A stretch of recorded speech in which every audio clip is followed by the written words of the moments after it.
Well, hey guys, good morning and welcome to today's video. Sorry about to fall in a hole right here off the beginning. Like many of y'all, we are having a real heat wave this week, and I don't know, maybe about 10 days into this thing, and it's really not anything extraordinary for the time of the year. It is summer, but you know, mid 90s every day, heat index every day between 103, 107, 108 degrees, and you know, it's just summer. And a lot of the, especially the eastern United States right now is dealing with some heat. And for us, you know, that means paying extra attention for heat related problems with watering. So with our plants, and it's not, and really all that means is keeping plenty of water on our plants. So my routine, like right now, is to come out every morning and turn the water on everything. So today we're going to talk a little bit about watering and show you a few things that we do with water. I still get a lot of questions about our irrigation setup. I'm going to show that a little bit to you today because it's, you know, really on the forefront of what matters to us this time of year when we get into this kind of heat. Water is everything. So we're going to dive in here, take a look at our watering setup, our watering situation, and get some water going on our plants this morning and just show you what that looks like for us. So about to go turn some water on. Here we go. Now I just flipped the camera around from standing in the same place, and this is our grow out area on the back side of our nursery. So you guys have seen this plenty of times. Got green giants growing here in trade twos. This is my row of Christmas trees. By the way, they look great. I haven't turned the water on yet, but here's what I do. When I walk out here every morning, the first thing I do is look and see if they're just visually anything obvious that has fallen over during the night, either from wind or, you know, from critters being out here or just from whatever. So I don't see anything out here that's laying over, that's been knocked over, that's fallen over. So once I know that everything is standing upright, the next thing to do is just get the water turned on. So let me show you how I do that. Now, before I actually turn the water on, let me just show you what my irrigation setup looks like out here.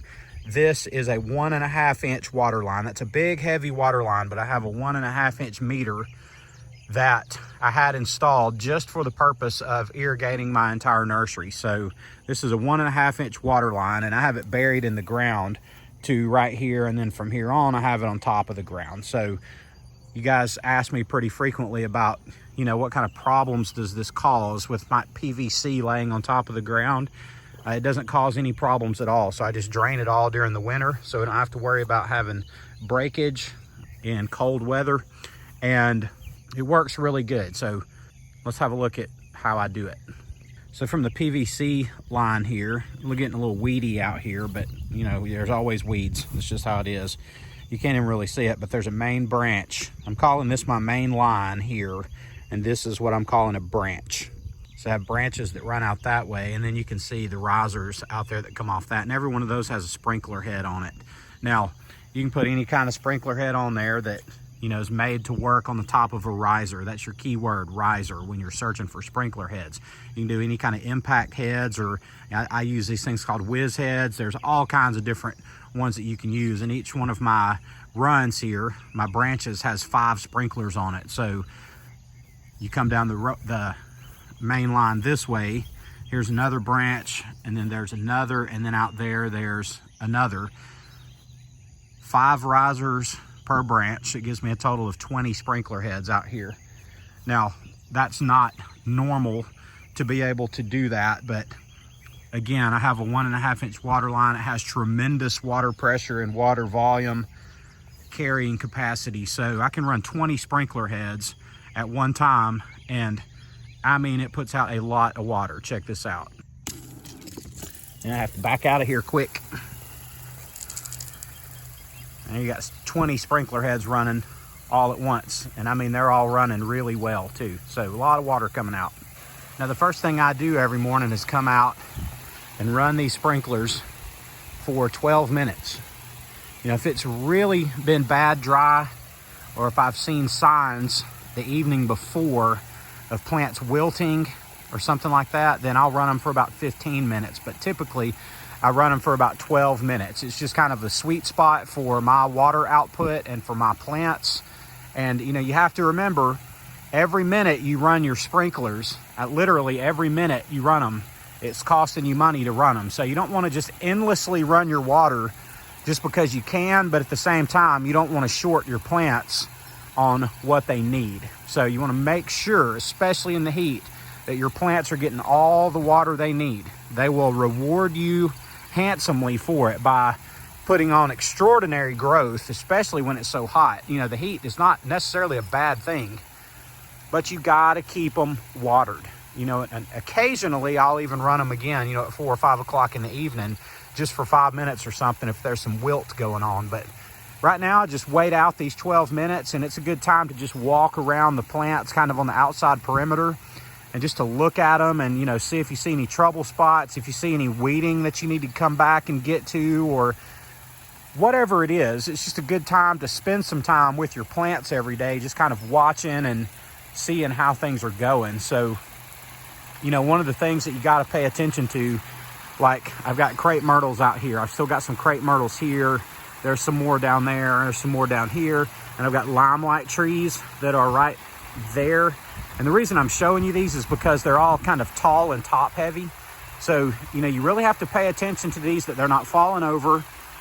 And, you know, even a little bit of wind will knock them over. So you just have to pay attention to that. When you have plants that start getting where they're falling over, you know, pretty soon you need to get them sold. You need to get them potted up or something, because it's just not ever going to be a good situation for plants to be falling over all the time.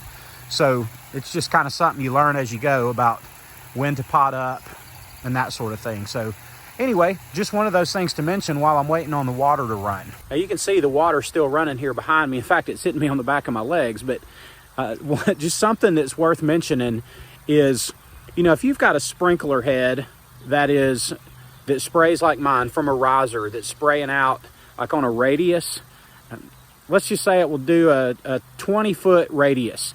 Well, that doesn't necessarily mean that you can put your plants out, you know, 20 feet from it and expect that they're all going to get soaked completely well. Let me show you what I'm talking about. For example, right here on the end, this sprinkler is on the end of a row here. So I don't know if you can see it, if the video actually captures this very well. The water sprays all the way out to here. Now, the grass will be wet out here, but you're not really getting a good soak all the way out there. That's why I stop right here. I don't just keep going and going and going with my plants. Like, I couldn't put another run of ground cover out here and put plants all the way out here with this particular water setup and expect that they're going to get soaked. A couple of reasons for that. Number one, the further you get away from the water source here, which is that sprinkler head, the thinner the coverage is. So these that are up here close to it, they all get soaked really well.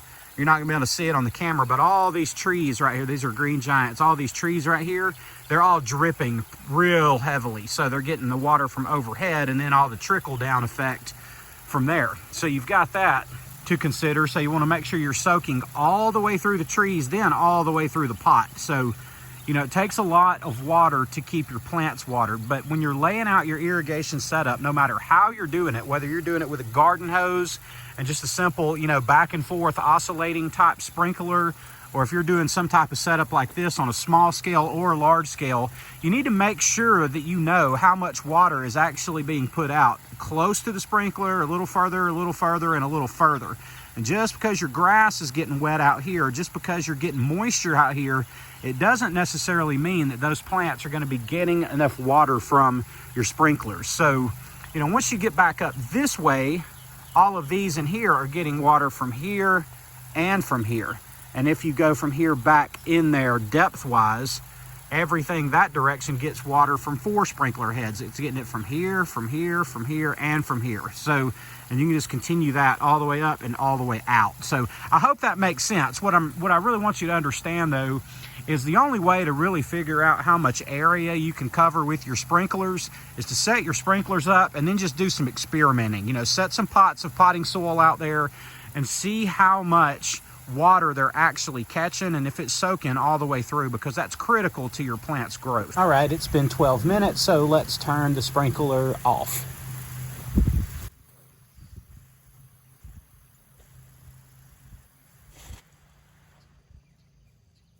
Now here's where I just turned the sprinkler off right here, And just a few weeks ago, after I got our mom field put in place, I came and spliced a new water line in here that goes out this way for our mom field. So it has a pressure reducer on it here because we don't need near this much water pressure running through our water / fertilization system for our moms. And this is just a Flexzilla garden hose here that goes out to feed the moms. So let's check this out. I just reach down and turn this on, and off we go. Water goes right down the hose there.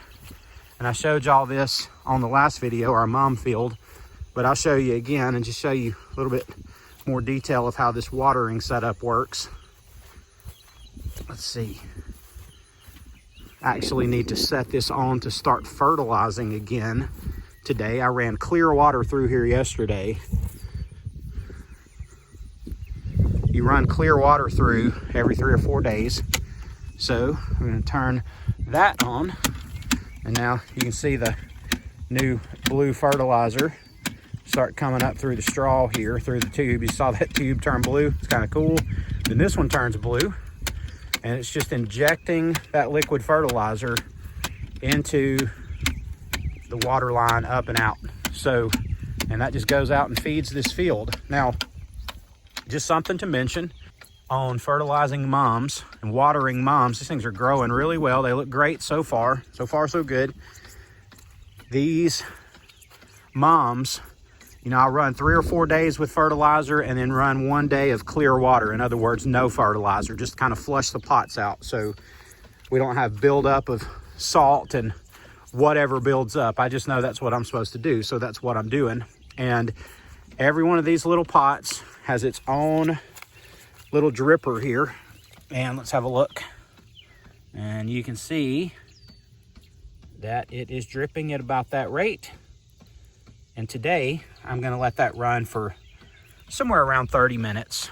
These pots are not as dry as I would like for them to be this morning. We had some rain yesterday, which was nice. We had some rain yesterday though, not a lot of rain, but we had some rain. So I'm gonna give them about 30 minutes today just to kind of saturate and water and fertilize, and then we'll move on to the next thing. So, you know, one of the things that I've already started doing since I've been growing these moms is while the fertigation system's running every day, that's fertilizer and irrigation together, fertigation, while it's running every day, I just come out here and walk all through these up and down every row and just see, you know, if I see any trouble spots, like, you know, if any of the irrigation tubes have popped out where, you know, my dog has run through them, or a critter in the night has been out here messing around, or, you know, if any of them look dry where maybe that particular pot is not dripping for some reason, where there's no water dripping into that pot for some reason. I just walk up and down every row and just kind of look and see what's going on. So I don't know if you can tell the difference between last week and this week on the moms, but I would say that they've easily doubled in size this week. So that's really, really good. And I'm super happy with them. And, you know, for the next 30 minutes, I'll just hang out here and let the water and fertilizer do its thing. And then we'll turn that off and continue on our watering today.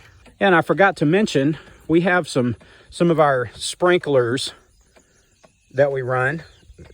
Some of the runoff comes over here and settles in a puddle right here. So I've propped some of these moms up, and so they're not sitting in water, but this will be dried up in an hour or so. It doesn't puddle up for very long at all. But that being said, you know, we wanted to raise these up so they're not sitting here just soaking up water every day. So I wanted to show you all that. Now I've come back up here towards the front of the nursery. The moms are finished, and I need to give this area 12 minutes of irrigation as well. This is the exact same setup as the back. I've got my 1.5 inch main line coming in right here, and I actually here have 5 runs of 4 instead of 4 runs of 5, but either way it's 20 sprinkler heads that have to be powered. So just to kind of show you a little bit about what's out here from a distance, lots of hydrangeas over here. These are limelights. There's about 250 of them in small pots right there. Those are for next year. Silver dollar hydrangeas. Right behind those over there are Pocomoke, dwarf, crepe myrtles, several different perennials in here. There's Veronica or Speedwell. By the way, do you guys call this Veronica or do you call it Speedwell? Just a question, because I just learned the name Speedwell this year from some of my customers who were asking for it, and I didn't know what they were talking about. So Annabelle hydrangeas in there, a couple other perennials back there in the back, hummingbird bush, there's elderberries back there, some sedums in here, and some gold spireas back in there that you can see. More hydrangeas. And then I gotta tell y'all, I'm kind of proud of how these emerald greens are turning out here. These things look really, really nice. They filled out well, they're growing well, and they're just ready anytime now to start selling these. So they look really good. Still got a mess here that I need to clean up. Let's just act like that's not there. Anyway, more hydrangeas, more crepe myrtles. Got some gold mops back there in the back, and boxwoods, and some butterfly bushes, and just a few other things scattered around. But anyway, 12 minutes here. We'll take care of this, no problem. And then we'll move on to one other thing.